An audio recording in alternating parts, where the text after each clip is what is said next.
Bienvenidos, te saluda el profesor Julio Guaire y en esta oportunidad vamos a tener las clases del tercero y cuarto de secundaria del área de ciencia y tecnología. La actividad es la número 2. Explicamos el origen del agua y su distribución en diversas fuentes. Esto corresponde a la experiencia de aprendizaje número 7.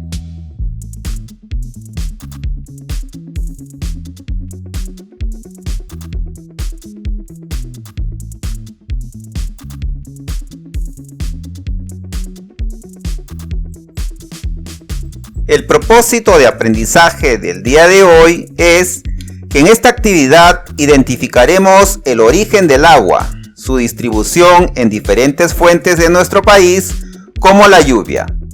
Y muy importante, como parte del propósito de aprendizaje, aquí tienes la competencia que vamos a trabajar el día de hoy, que es la competencia Explica el mundo físico, las capacidades, los criterios de evaluación con los que te va a brindar retroalimentación tu profesor, en los que tienes que describir la importancia del agua para los seres vivos y tienes que vincularlo con su distribución y abundancia en el Perú.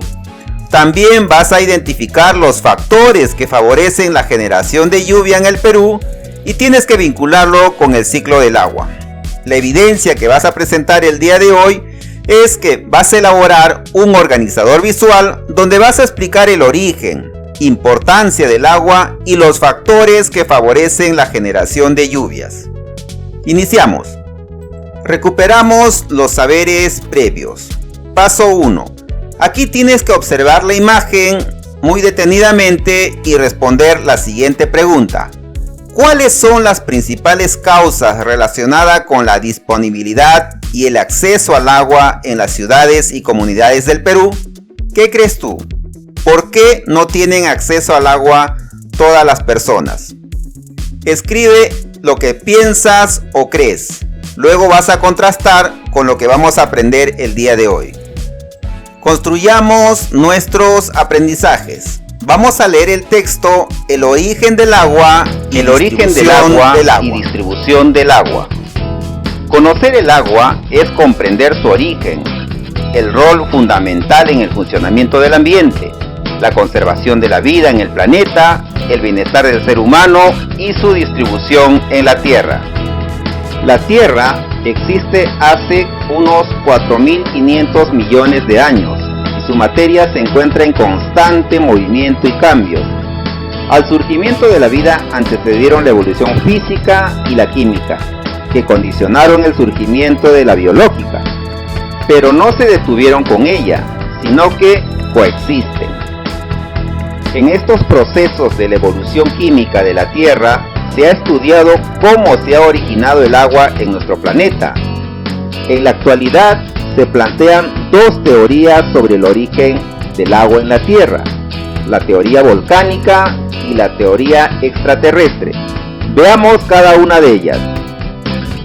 La teoría volcánica plantea que el agua se formó en el centro de la Tierra hace 3.800 millones de años y que se formó por reacciones a altas temperaturas, 800 grados Kelvin o 527 grados Celsius, entre átomos de hidrógeno y oxígeno.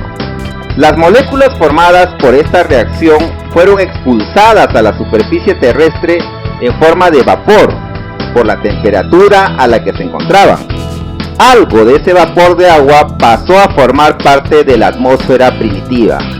Esta atmósfera primitiva carecía de oxígeno molecular y otra parte se enfrió y condensó para formar el agua líquida y sólida de la superficie terrestre, formando los primeros océanos. La teoría extraterrestre es una teoría reciente y se atribuye que el agua tiene un origen interestelar, al afirmar que llegó a la Tierra en forma de hielo, en el interior de meteoritos que cayeron sobre su superficie. El choque y las altas temperaturas convirtieron el hielo en agua líquida, la cual se evaporó y luego, al enfriarse, cayó en forma de lluvia, dando origen al ciclo de la vida. Si bien estas teorías no han sido probadas, se piensa que ambas son posibles y probablemente complementarias. De lo que sí se tiene certeza es que la presencia del agua líquida en la Tierra fue un factor esencial para el surgimiento y el avance de la vida. El agua tiene la capacidad de transportar a través de los ecosistemas y del cuerpo de los seres vivos nutrientes, minerales y gases esenciales para su subsistencia. Los insectos pueden posarse sobre el agua porque las moléculas de este líquido se atraen tan fuerte que generan una tensión superficial muy alta. Esta misma propiedad hace que el agua cumpla con la función de capilaridad, que permite ascender en las plantas desde las raíces hacia las hojas o fluir a través del sistema circulatorio de los animales y plantas.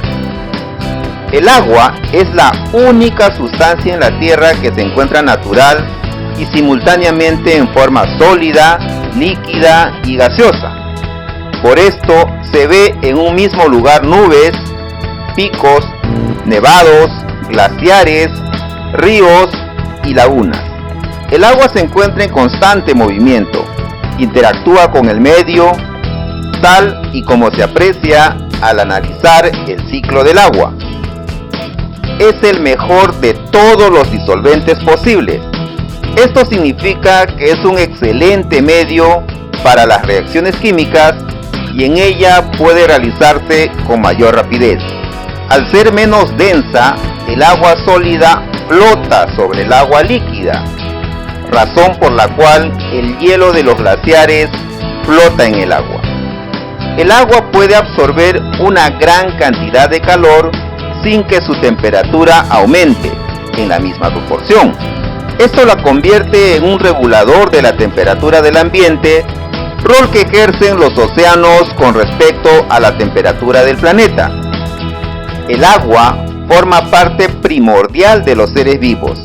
Así, por ejemplo, el cuerpo humano está compuesto de un 75% de agua al nacer y cerca del 60% en la edad adulta.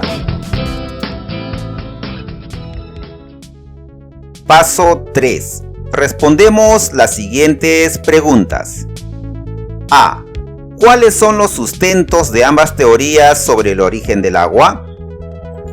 De acuerdo a la lectura, aquí podemos contestar que en el caso de la teoría volcánica, explica que las moléculas de agua se formaron por la reacción a altas temperaturas, donde el oxígeno e hidrógeno llegaron a formar parte de la atmósfera primitiva en forma de vapor de agua, y otra parte se condensó en agua líquida formando los primeros océanos.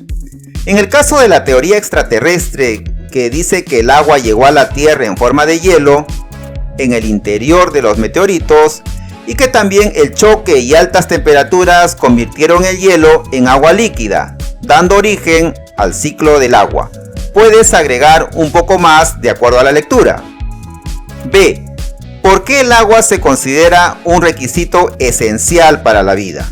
Aquí podemos contestar, de acuerdo a la lectura también, que el agua es esencial para la vida porque forma parte primordial de los seres vivos. Por ejemplo, vimos que el cuerpo humano en la edad adulta está compuesta por un 60% de agua.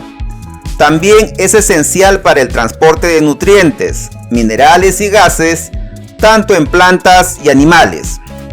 También es esencial para la vida porque sus propiedades como la densidad, la tensión superficial, capilaridad y otros son vitales. Por ejemplo, es muy importante para el ascenso y flujo a través del sistema circulatorio tanto de animales y de plantas. Agrega un poco más. También hemos visto que el agua es el solvente universal, es decir, puede disolver cualquier sustancia, especialmente las moléculas polares. También vimos que es muy importante porque es un regulador de la temperatura en el medio ambiente y lo realiza a través de los océanos. Reflexionamos. El agua, durante la evolución de la Tierra, se fue distribuyendo en diferentes regiones del planeta y en diferentes estados: sólido, líquido y gaseoso. Ahora veamos la distribución en el siguiente gráfico. Como podemos observar, la distribución del agua es el siguiente. En toda la Tierra solamente existe el 2.5% de agua dulce y el resto, el 97.5% de agua, es agua salada. Del total de agua dulce, que es el 2,5%, se subdivide en lo siguiente.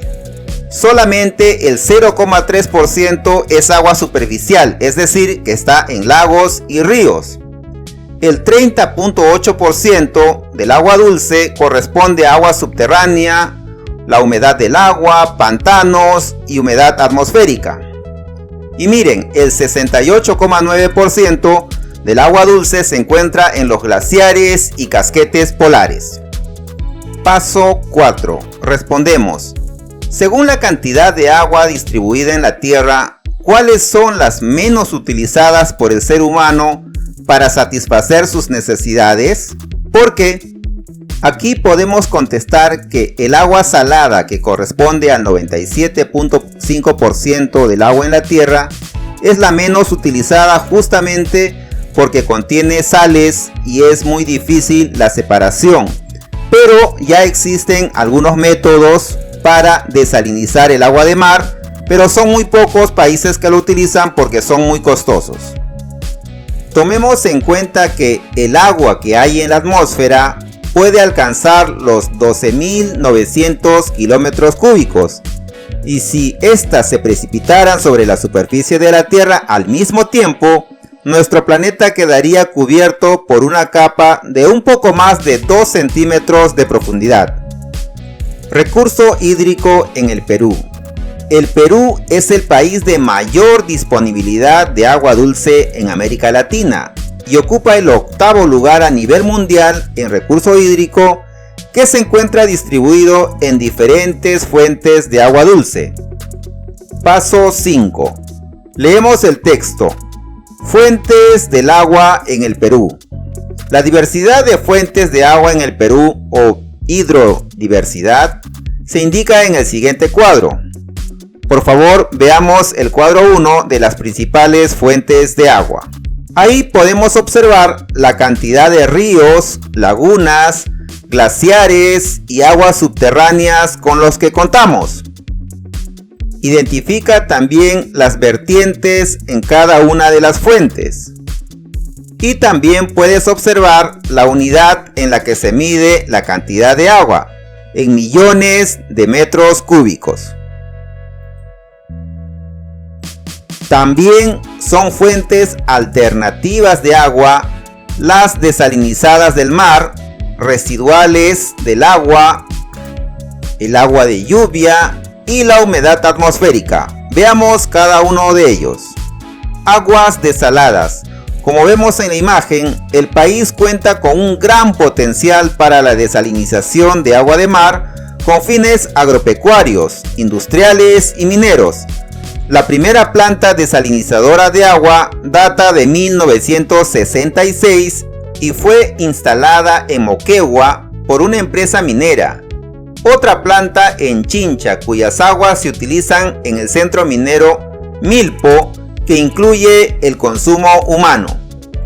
Ahora veamos las aguas residuales tratadas. Este tratamiento es reducido en el Perú, y estas podrían ser una fuente adicional para atender la demanda del agua para la agricultura. Y por último, veamos las aguas atmosféricas. El agua que proporciona la atmósfera del planeta, pero aún no ha tocado la corteza terrestre, es decir, que se desplaza movida por los vientos, nieblas, brumas, nubes bajas, etc., o que se encuentra en la fase de precipitación, es decir, lloviznas, lluvias, nieve, etc. La captura de agua atmosférica por condensación, es decir, humedad en el aire, nieblas y brumas, o por interceptación antes de su llegada al suelo. es decir, lloviznas, lluvia y nieve. No es una alternativa a las grandes distribuciones, es decir, presas, embalses, desalinizadoras, etc. Están dirigidas principalmente al suministro centralizado de grandes cantidades de agua, pero es una importante alternativa para abastos descentralizados, es decir, para el abasto de las necesidades rurales, tanto individuales como de pequeños núcleos de población. Paso 6. Luego de revisar la información, respondemos a las siguientes preguntas. A. ¿Cuál es la razón o razones para que nuestro país sea el octavo país a nivel mundial en recursos hídricos? Aquí podemos responder que el Perú es el octavo país con mayor cantidad de agua dulce en el mundo porque contamos con el 1.89% del recurso mundial.